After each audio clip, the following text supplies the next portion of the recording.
آج کے اس سائنسی جائزے میں ہم جم کلچر کے ایک ایسے ڈر کی بات کریں گے جس نے واقعی لوگوں کی نیندیں اڑائی ہوئی ہیں۔ دنیا کا سب سے زیادہ ریسرچ ہونے والا سپلیمنٹ یعنی کریٹین اور اس کا گنجے پن کے ساتھ تعلق، سچ کیا ہے اور افواہ کیا؟ چلیں آج اس پر سے پردہ اٹھاتے ہیں۔ کیا واقعی مسلز بنانے کے لیے اپنے بالوں کی قربانی دینی پڑتی ہے؟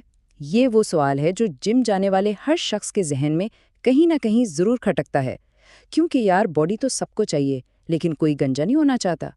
تو کیا اس ڈر کی واقعی کوئی سائنسی بنیاد ہے یا یہ بس ہوا میں اڑائی گئی ایک بات ہے؟ تو یہ پوری کہانی شروع کہاں سے ہوئی؟ سال تھا 2009۔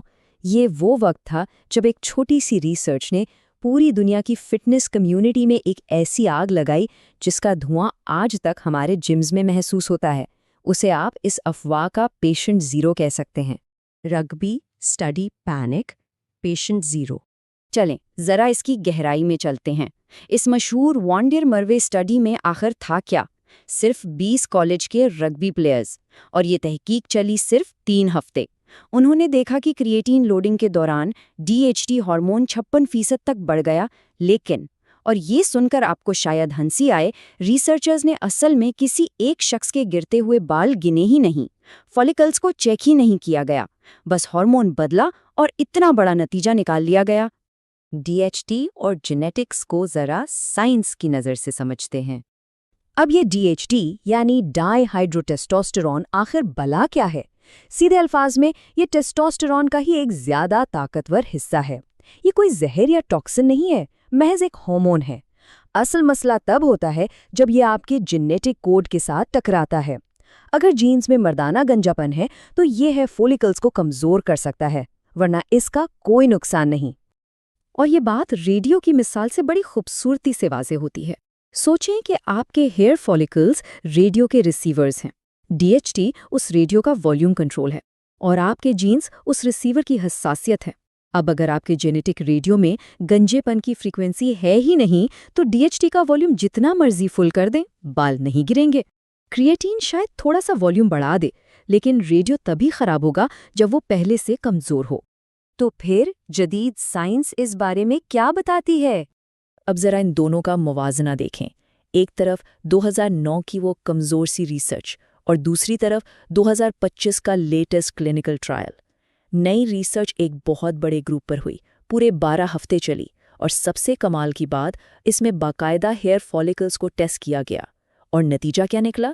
DHT میں کوئی خطرناک سپائک نہیں آیا، فولیکلز بالکل محفوظ رہے اور ہیئر لاس بالکل زیرو۔ یہ جدید سائنس کا سب سے طاقتور ثبوت ہے۔ اور بات صرف ایک ٹرائل کی نہیں ہے، ایسی 12 مزید الگ الگ کلینکل سٹڈیز ہو چکی ہیں جنہوں نے کریٹین استعمال کرنے والوں میں ٹیسٹوسٹیرون اور DHT لیولز کا جائزہ لیا۔ اور پتہ ہے ان سب کا متفقہ نتیجہ کیا تھا؟ کوئی قابل ذکر تبدیلی نہیں، کچھ بھی نہیں۔ یہ ڈیٹا اس پرانی افواہ کو جڑ سے اکھاڑ پھینکتا ہے۔ اسپورٹس نیوٹریشن کی دنیا میں ISSN کو گولڈ سٹینڈرڈ مانا جاتا ہے، اور ان کی لیٹسٹ اپڈیٹ بالکل صاف کہتی ہے کہ لمبے عرصے کے استعمال کے باوجود اس کے نقصان دہ اثرات کا کوئی ٹھوس ثبوت نہیں ملا۔ مطلب یہ کوئی انڈر گراؤنڈ کیمیکل نہیں ہے، بلکہ صحت مند لوگوں کے لیے پوری دنیا کا سب سے محفوظ اور ریسرچ شدہ سپلیمنٹ ہے۔ مارکیٹ میں اصل خطرہ کیا ہے؟ آئیے اس پر بات کرتے ہیں۔ یہاں ایک بڑا موڑ آتا ہے۔ ہمارے ہاں جمس میں اکثر سننے کو ملتا ہے نا کہ یار کریٹین تو معدے میں گرمی کر دے گا اور گردے اڑا دے گا، لیکن سائنس کہتی ہے کہ کریٹین کا کام صرف ہمارے مسلز کے ATP انرجی سسٹم کو ری سائیکل کرنا ہے، نہ تو یہ کوئی اسٹیرائڈ ہے اور نہ ہی یہ باڈی کا ٹیمپریچر بڑھاتا ہے۔ یہ معدے کی گرمی والی بات 100% بے بنیاد ہے۔ تو پھر اصل خطرہ ہے کہاں؟ دراصل خطرہ جم کی ان باتوں میں نہیں، بلکہ ان جعلی اور 2 نمبر سپلیمنٹس میں ہے جو مارکیٹ میں عام بکتے ہیں۔ ان ڈبوں کے اندر چوک، سستے فلرز اور بعض اوقات خطرناک اسٹیرائڈز چھپے ہوتے ہیں، اور بالکل اسی لیے فیتھولک نیوٹریشن جیسے بھروسہ مند برانڈز ہمیشہ لیب ٹیسٹڈ اور پیور مونوہائیڈریٹ پر زور دیتے ہیں تاکہ آپ ان چھپے ہوئے کیمیکلز اور جعلی پروڈکٹس کے نقصان سے بچ سکیں۔ محفوظ استعمال کا طریقہ اور ہمارا آخری فیصلہ۔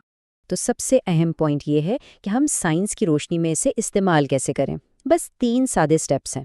پہلا، ہمیشہ لیب سے ٹیسٹ شدہ پیور کریٹین مونوہائیڈریٹ لیں۔